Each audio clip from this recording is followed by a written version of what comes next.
As of July 12th, the coronavirus pandemic has taken 137,000 American lives, and we are averaging about 60,000 new cases every single day. Yet, some people still think that this virus is not a big deal and that everybody has been overreacting. I'm Dr. Wilson, and welcome to Debunk the Funk, where today's funky stuff is brought to you from Steven Crowder, a political commentator and comedian who you might know from his memes. He does the Change My Mind show. This is a show where Steven sits at a table with a sign on it that has a statement that he believes in, along with a challenge to anybody to come and change his mind. Then people come sit with him at this table and talk to him. Recently, he uploaded a Change My Mind video where the challenge was to change his mind that the COVID-19 death counts are inflated. That's right, he thinks that the COVID-19 death count is way too high, 25% too high to be specific, but I'll let him tell you exactly what he thinks before we tear it apart. Citing CDC data now reports that the U.S. death toll is actually far higher than what's been reported. And you know what? I don't buy it. I think the death count is grossly overinflated, but what do you think? What constitutes a COVID death versus someone dying of COVID? And do you trust the media's reporting on the topic? Already he's asking the question, what constitutes a COVID death versus dying with COVID? This turns out to be the crux of Steven's argument, but unfortunately for him, and as we'll find out, medical experts already have a really good answer for that. So yes, I do believe, I think statistically at this point it's pretty hard to argue against the fact that the COVID death numbers have been inflated dramatically. Actually, it's pretty easy. Case in point. Steven, take it away. If I try to kill myself, okay, let's say I put a shotgun in my head, I take a bottle of pills, I don't know, I stab myself. Some people have done it. It's rare, not the easiest way to go. And I'm close to killing myself, but not entirely successful. And I go to the hospital. And then at that point, obviously they have me, let's say, in a ventilator. They're trying to keep me alive. I happen to contract coronavirus, COVID, right before I die. Do you believe that should be listed as a COVID death?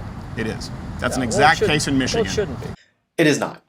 COVID deaths are only counted as COVID deaths according to specific criteria laid out by the CDC and followed by medical doctors who make the decision whether or not to put COVID as the cause of death on the death certificate. Once a patient is tested positive for COVID and subsequently passes away, the medical professionals will determine whether or not the virus directly caused the death or was responsible for the underlying cause that led to the patient's death. This decision is made based on specific medical criteria and interpreted by medical experts. It is not made just because a patient tests positive. Now, Steven mentioned a specific case in Michigan, but if you check the source, that story doesn't really check out, and it even has coroners stating exactly what I just told you. So already we're seeing that Steven has a very false idea of what goes into the growing number of COVID deaths that we are seeing every single day. But to be fair to him, I think I know where his misunderstanding comes from, and it comes from this. The intent is right now that if someone dies with COVID-19, we are counting that as a COVID-19 death. That was Dr. Deborah Bix, part of the Coronavirus Task Force, answering a question on April 8th concerning how COVID-19 deaths are being counted when patients have underlying or pre-existing conditions. Basically what she's saying is that if a patient has pre-existing conditions but then dies of COVID-19, that is still a COVID-19 death. What she didn't explain is that in order to consider it dying of COVID-19, it has to meet these criteria that the CDC has laid out, which I already explained to you. This is a great example of how difficulty in science communication can lead to conspiracy theories and distrust. In New York, are you aware of how many of the COVID deaths are actually just not tested at all? No idea. 25%. Okay. No testing at all. Yes, in addition to confirmed COVID deaths, there are presumed COVID deaths, which are being added to the total count. But like the confirmed COVID deaths, presumed COVID deaths also have a specific criteria that must be met in order to make that call. This criteria calls for compelling evidence that the patient had COVID-19 in the absence of a positive test, and that includes symptoms and epidemiological evidence, meaning they were exposed to someone who was confirmed to be positive for COVID. To be so dismissive of these presumed COVID deaths is to be dismissive of the judgment and expertise of the entire medical community. In Colorado, they decided to finally differentiate between deaths from COVID and deaths with COVID. Because like New York, every single death where COVID was found in the system was being counted as a COVID death. Correct. So they said we're going to differentiate that. That makes sense. The death total came down by, and they're the first state that did that. So much is untrue there. New York was never counting everybody who died with COVID as a COVID-19 death. It's all going by the criteria and the judgment of the medical experts. The change in Colorado happened because it turned out they strictly were not going by the death certificate count, which is based on the judgment of the medical experts. Every single death from nursing homes in the last several months, every single death, regardless of a test or not, has been listed as a COVID death in the United States. No, that's just a complete lie. There's nothing even in his linked sources that suggests that. So in other words, if it comes up positive for COVID, period, it's a COVID death. Let me ask you this. Do you believe that George Floyd had COVID in his system? Do you believe he died from COVID? No. Okay, neither do I. Right. And a mere few weeks ago, that certainly would have been registered as a COVID death. What an awful weaselly question.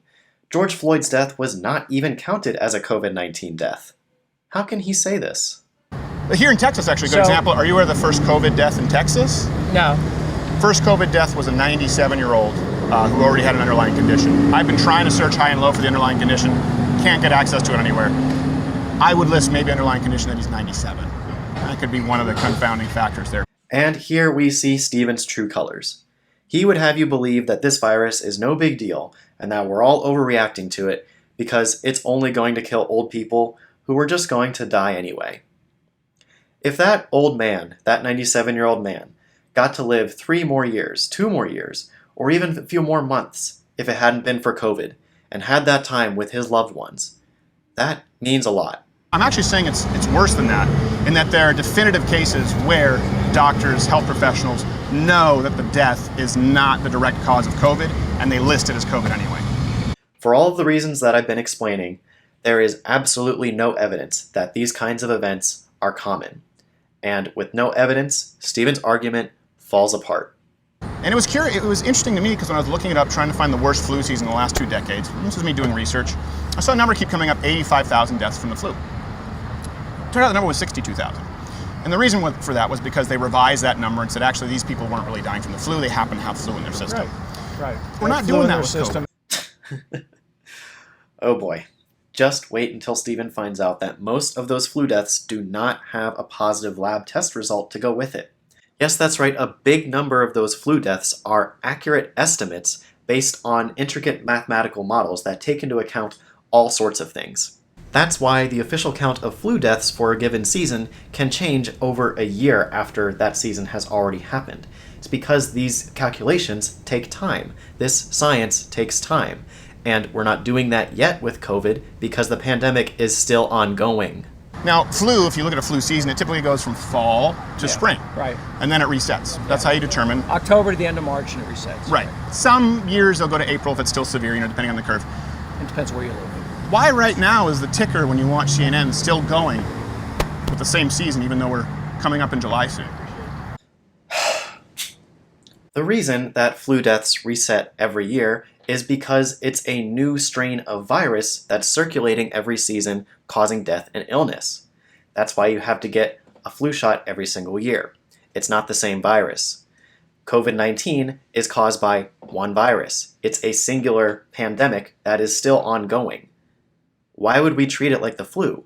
It's not seasonal. And if you take away those numbers, for example, the 25% that are completely untested, the kind of cases that I just presented to you, which are verifiable, and then, of course, you take away the abysmal New York policy that forced nursing homes to take in COVID patients from hospitals. You were talking about many, many tens of thousands of lives that aren't on that list. Now you're looking at a severe flu season. Yeah. Do you think that it would change the public's perception of the very stringent lockdowns if they understood the real numbers? Sure it could. Sure, Stephen, if you twist and misunderstand the science enough, you can get the public to believe that this deadly new virus is just the flu and that we should all just go back to normal and let Grandpa die. Contrary to what Stephen believes, and hopefully something that will change his mind, is that most experts agree that we are actually undercounting COVID-19 deaths rather than overcounting. There are many reasons for this, which are ongoing, but one of the biggest reasons is that at the beginning of this pandemic in the US, testing was almost non-existent. And many experts believe that within that window where we were not testing, we were missing many deaths that were happening due to coronavirus. The reality right now in the US is that we are having about 60,000 new cases every single day, and it doesn't look like it's slowing down. If we predict the number of deaths that we will have due to this virus by the end of this thing, based on those numbers, it's going to be staggering. The only tools we have right now to fight this virus are lockdowns, wearing masks, washing your hands, social distancing. We do not have vaccines. We don't have treatments. We have to do what we can. The alternative is letting people get sick, letting people get hospitalized, leaving them with long-term injuries, huge medical bills, or dying. That's what we're facing. Do these things, or let that happen to people. I think we're going to end this week's video on that note. Stephen has a history of getting it wrong when it comes to infectious disease. If you want to check out that video, click here. Otherwise, I've been Dr. Wilson. This has been Debunk the Funk. If you like this, maybe subscribe and join me next time where I'll be debunking some more funky stuff. See you then.